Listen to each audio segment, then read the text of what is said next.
Hi guys, we're back. We're going to do some more implicit differentiation. So the previous video I did on this was just the basics of implicit differentiation, the ideas behind it, etc. And again, I'll sum that up as well.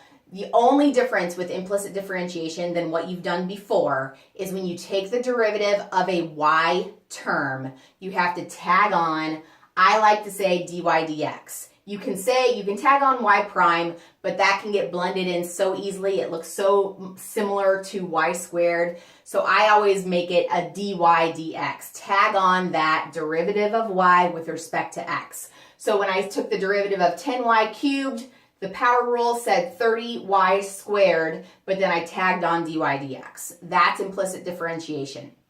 Let's do another example, mixing up some more derivative rules with implicit differentiation. So my equation is 2xy squared plus 5x squared equals 17. Okay, so we're just going to start taking derivatives, going from left to right, and see where that leads us. Now, I'm drawing your attention to the first term because we have a 2xy squared.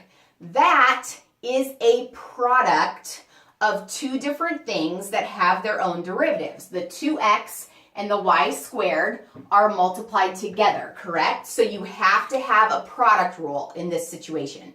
So, product rule, my version of the product rule is you take the derivative of the first, if I call this guy the first, this guy the second, derivative of the first is just 2. You keep the second as is. So that's y squared, 2y squared, plus, still the product rule, you keep the first, so that's going to be your 2x times the derivative of the second. So now this, the derivative of y squared, the power rule says it's going to be 2y to the first, but it's a y, so I have to tag on dy over dx. So this was just the product rule, derivative of the first, keep the second, plus keep the first derivative of the second using the dy dx because I took a derivative of y. Now, keep going. Now we're ready to say plus 5x squared. Derivative of that will just be plus 10x. And then don't forget, this is a common mistake. Let me move some of this out of the way. This is a common mistake. But don't forget to take the derivative of this constant. The derivative of 17 is 0. A lot of people will keep it as 17, and that screws them up royally for the rest of the problem. So take the derivative of that constant, okay? So we have taken the derivative, all right? Derivatives are done. Now, the only thing left to do with implicit is isolate that dy dx. You have to end with dy dx equals, right? Because that is your derivative. So just going to do some algebra now. So let's see, what are we going to do? We're going to subtract 10x from both sides. So let's do that here. So I have 2y squared plus, I can combine some stuff here, right? That's 4xy dy over dx.